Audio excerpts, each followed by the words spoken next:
Welcome to sweet stories upcoming రివ్యూలోకి వెళ్ళిపోదాం. వీరు బాక్సింగ్ ఛాంపియన్షిప్ని కండక్ట్ చేసే స్పాన్సర్స్ అండ్ మెంబర్స్ ఉంటారు కదా, వాళ్ళతో కూర్చొని మాట్లాడుతూ ఉంటారు. యాక్చువల్లీ వాళ్ళందరూ చాలా మంచి వాళ్ళు అని మనం అనుకుంటాం, బాక్సింగ్ ఛాంపియన్షిప్ కండక్ట్ చేసేవాళ్ళు సిరీస్లో. కానీ వాళ్ళు బెట్టింగ్స్ కూడా చేస్తూ ఉంటారు. అంటే ఎవరికి గెలిచే ఛాన్సెస్ ఉన్నాయని చెప్పి బెట్టింగ్ కూడా వేస్తూ ఉంటారు. ఇదంతా తెలుసుకొని వీరు ఇంకా అలా వాళ్ళతో చేతులు కలిపి కమిషన్ని తీసుకొని ఇల్లీగల్గా డబ్బులు సంపాదిస్తూ ఉంటాడు. అండ్ ఆ బోర్డ్ మెంబర్స్ ఎవరైతే బాక్సింగ్ కోసం ఉన్నారో వాళ్ళందరూ మాట్లాడుకుంటూ ఉంటారు. మనం ప్రీ ఫైనల్స్లో గంగా సెలెక్ట్ అవ్వదేమోనని అపోనెంట్పై బెట్ అమౌంట్ మొత్తం కట్టాం. కానీ అనుకోకుండా ఆ గంగ ప్రీ ఫైనల్స్లో టాప్గా నిలిచింది. అలాంటప్పుడు ఇప్పుడు మనం అన్ని అమౌంట్ మొత్తం ఇన్వెస్ట్ చేసి అది గంగకే పెడదాం, అప్పుడు గంగ గెలుస్తుంది అని అంటారు. అప్పుడే ప్యూన్ వచ్చి ఈ మాటలన్నీ వింటూ ఉంటాడు. వీరు వెంటనే నో, మీరు అలా చేయొద్దు, గంగపై మీరు 1 రూపీ కూడా పెట్టద్దు, అపోనెంట్ పైన పెట్టండి అని అంటారు. వాట్ ఈస్ దిస్ వీరు, అపోనెంట్పై పడితే మాకు డబ్బులు ఎలా వస్తాయి, ఆ గంగ గెలవదు కదా అని గెలుస్తుంది కదా అని అంటారు. నో, ఆ గంగని నేను గెలవనివ్వను. అసలు గంగ గెలవాలి అంటే గంగ బ్రతుకుండాలి కదా అని అంటారు. ఒక్కసారిగా షాక్లో ఉండిపోతారు. ఏంటి, గంగ గంగ గెలవదా అంటే ఏమంటున్నావు నువ్వు అని అంటారు. అవును, నేను చెప్పేది కరెక్టే, నా ప్లాన్స్ నాకున్నాయి, మీరేమి కంగారు పడకండి, మీరు అపోనెంట్ టీం పైనే అమౌంట్ మొత్తం వేయండి, జరిగేదంతా నేను చూసుకుంటాను అని వాళ్ళకి మాటిస్తాడు. అప్పుడే ఇంకా అలా వెంటనే వీరు అయితే బయలుదేరుతారు. బయలుదేరి ఇప్పుడు మనం ఒక పూజ జరిపించాలి, మృత్యుంజయ హోమం. మనకు తెలిసిన ఒక పెద్ద శివుడి గుడి ఉంది. అక్కడ మృత్యుంజయ హోమం జరిపిస్తే తనకి ఎలాంటి అపాయం ఉండదు అని పంతులు గారు చెప్పారు. కాబట్టి మృత్యుంజయ హోమాన్ని జరిపిద్దాం అత్తయ్య గారు అని శకుంతలతో మాట్లాడతాడు. సరే వీరు మంచి పనే కదా, అయితే అందరం వెళ్దామని చెప్పి అందరూ రెడీ అయ్యి ఇంకా అలా గుడికైతే బయలుదేరుతారు. గంగా అండ్ రుద్ర ఇద్దరి చేత అది జరిపించాలి, ఆ మృత్యుంజయ హోమాన్ని జరిపించాలి అని చెప్పి ఫిక్స్ అయిపోతారు. సో అలా అందరూ బయలుదేరి వెళ్తూ ఉంటే వీరు ఏమో ఒక బాంబ్ని సెట్ చేస్తాడనమాట. బాంబ్ని సెట్ చేసి ఇప్పుడు ఇది పేలాలి, ఆ గంగా రుద్ర ఇద్దరు పైకి పోవాలి, అదే అదే నా టార్గెట్ అని చెప్పి ఎంతో హ్యాపీగా అలా ఒకరితో బాంబు తెప్పించుకొని కరెక్ట్గా ఏదైతే ధుని మూట ఉంటుందో అది అందులో ఫిక్స్ చేస్తాడనమాట దాన్ని. ఒక్కసారిగా ఇంకా అలా చూస్తూ ఉంటారు. అక్కడికి వచ్చిన ప్యూన్ అయితే వెంటనే రుద్రాన్ని కలిసి, సార్ మీరు చాలా చాలా పెద్ద ప్రమాదంలో ఉన్నారు సార్, మీరు ఎలా అయినా తప్పించుకోవాలి సార్ ఇందులో అని చెప్పి వచ్చే చెప్తాడు.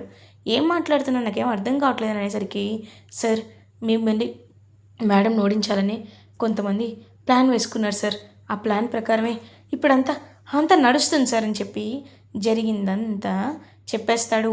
ఒక్కసారిగా రుద్ర అయితే షాక్లో ఉండిపోతాడు. ఇంకా వెంటనే రుద్ర చాలా కోపంగా, ఖచ్చితంగా ఇది వీరునే చేస్తున్నాడు కాబట్టి ఈ ప్లాన్ ఎవరు వేశారో వాళ్ళకే వాళ్ళకే తిప్పి కొట్టేలా చెయ్యాలి అని చెప్పి చాలా గట్టిగా ఫిక్స్ అయిపోతాడు రుద్ర. ఇంకా అలా ఆ మూటలు మార్చేసేసరికి మొత్తం ఆ బ్యాగ్స్ అన్నీ మారిపోతాయి. మృత్యుంజయ హోమం అయితే ఎంతో హ్యాపీగా పర్ఫెక్ట్గా జరిగిపోతుంది. ఇంకప్పుడే వీరు ఏమో ఇదేంటి, నేను అంత కష్టపడి బాంబ్ సెట్ చేస్తే ఇంత కూల్గా జరిగిపోయింది, ఏమైంది అని ఆ రౌడీల దగ్గరికి వెళ్ళి వాళ్ళ చెంప పగల కొడతాడు. కొట్టి, రే ఏం చేశారా మీరు, నేను చెప్పిన పని పర్ఫెక్ట్గా చేశారా, మరి ఎందుకు బ్లాస్ట్ అవ్వలేదురా అని అడుగుతారు. వెంటనే సార్ మేము కరెక్ట్ దగ్గరే పెట్టాం సార్, ఎందుకు బ్లాస్ట్ అవ్వలేదో మాకు తెలియదు సార్ అనేసరికి, హలో అని అంటాడు రుద్ర.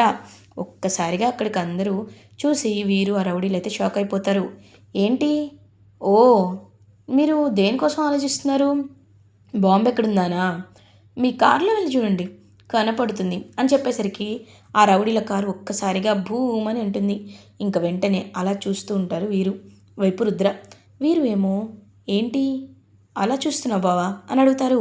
ఎందుకు చూస్తున్నాను నీకు తెలీదా వీరు, అయినా ఇలా ప్రతి విషయంలో ఎందుకని గంగని టార్గెట్ చేస్తున్నావు, చూడు గంగ వెనుక నేనున్నాను, ఎప్పటికీ నేను ఉంటాను. ఈ విషయాన్ని గుర్తుపెట్టుకో. లేకపోతే ఏం జరుగుతుందో నేను చెప్పక్కర్లేదు. నువ్వే తెలుసుకుంటావు అని వీరుకి చాలా గట్టిగా వార్నింగ్ ఇచ్చి అక్కడి నుండి వెళ్ళిపోతాడు రుద్ర. ఇంకా అలా అందరూ హ్యాపీగా పూజ చేస్తూ ఉంటే ఇది ఇలా ఉండగా జయ అలియాస్ డమ్మీ చిన్నీకైతే ఇంకా మ్యాచ్ని అయితే తీసుకొని వస్తారు, ఒక పెళ్లి మ్యాచ్ని. సో ఇంకా అలా కూర్చొని ఉండేసరికి విశ్వనాథం ఏమో నమస్తే లోపలికి రండి అని చెప్పి లోపలికి పిలిపిస్తారు. సార్, మీతో సంబంధం కలుపుకోవడం అంటేనే నిజంగా మా వాడి లక్. ఎందుకంటే వీడు చాలా మంచివాడు. వీడు క్రికెటర్ కూడా అవ్వాలనుకుంటున్నాడు. వీడు బ్యాట్ పట్టుకున్నాడంటే ఎంత బాగా గేమ్ ఆడతాడు, అది వీడికే సాధ్యం. ఇప్పుడు స్టేట్ లెవెల్ ప్లేయర్, తర్వాత వీడు నేషనల్ లెవెల్ క్రికెటర్ కూడా అవుతాడు అని చెప్పేసరికి ఇంకా అలా డమ్మీ చిన్ని చూస్తూ ఉంటుంది. వావ్, క్రికెటరా అని అంటుంది. చూడండి, నాకు డబ్బులు కాదు ముఖ్యం, మనుషుల మనసులే నాకు ముఖ్యం. కాబట్టి నేను చెప్పేది ఒకటే, అది ఏంటి అంటే మీరు మీరు మా అమ్మాయిని బాగా చూసుకుంటే అదే చాలు అని అంటారు. ఖచ్చితంగా తన్ని మా కూతుర్లా చూసుకుంటాం అనేసరికి ఇంకా అలా ఎంతో హ్యాపీగా ఫీల్ అవుతుంది డమ్మీ చిన్ని. ఇంక వెంటనే వాళ్ళైతే సరే సార్, మేము టైం చూసుకొని మీకు కాల్ చేస్తామని చెప్పి ఇంకా అలా బయటికి వెళ్ళిపోతారు. వెళ్ళగానే వీరు వాళ్ళందరినీ చూస్తూ నేను చెప్పినట్టు యాక్ట్ చేశారా అని అంటారు. సార్, యాక్ట్ చేయడం కాదు సార్, జీవించాం. మీరు చెప్పిన సంబంధం కాబట్టి ఆయన బ్యాక్గ్రౌండ్ వెరిఫై కూడా చేయలేదు.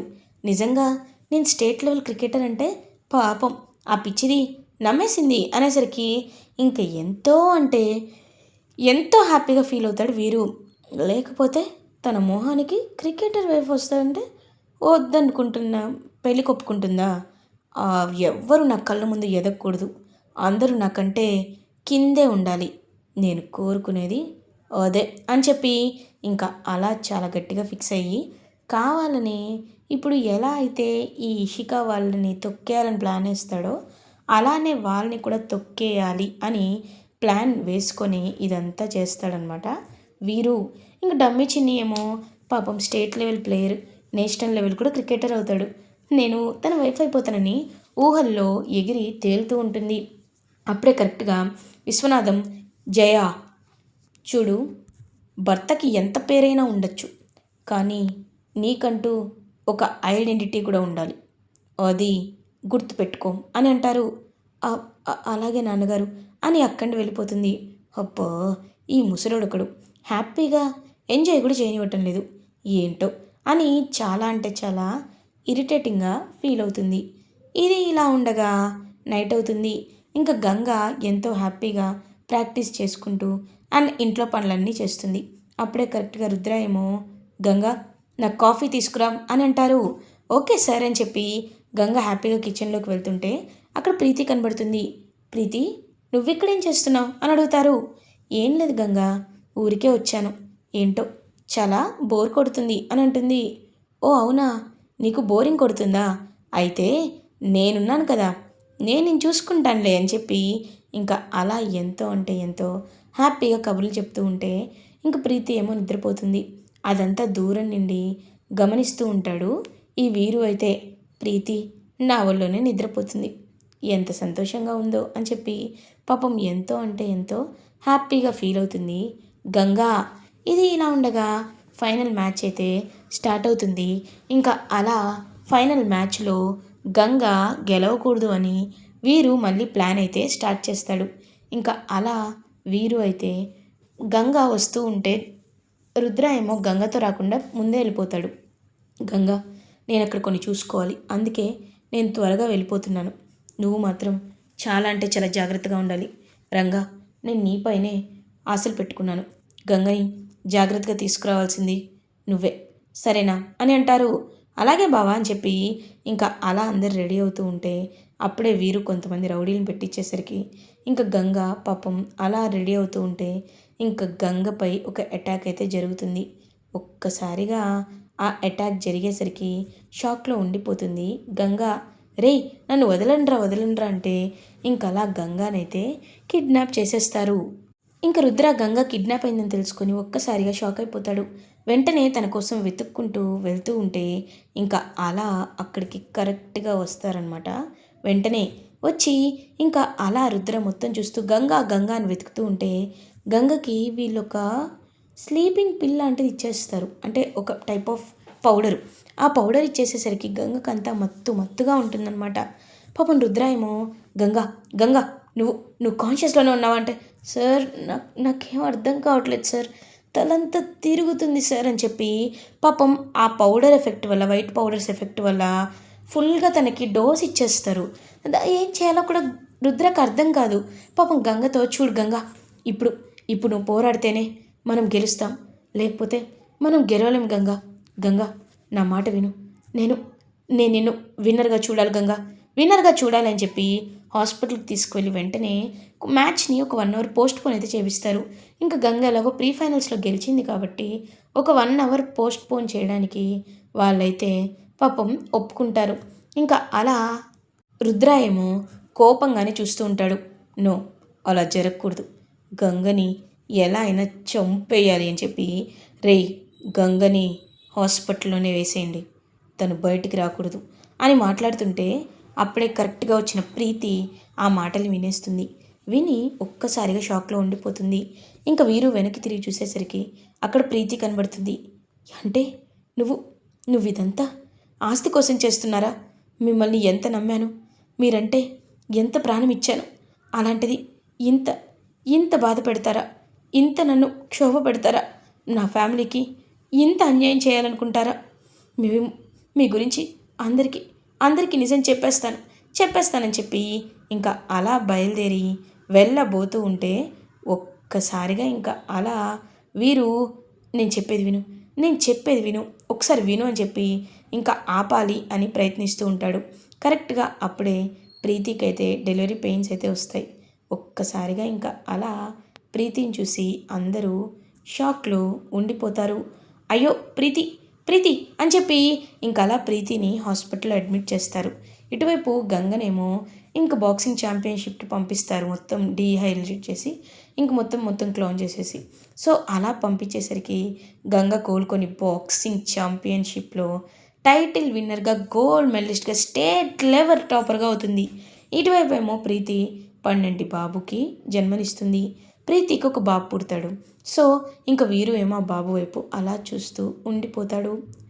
ఇలా ఎపిసోడ్ ఎండ్ అవుతుంది.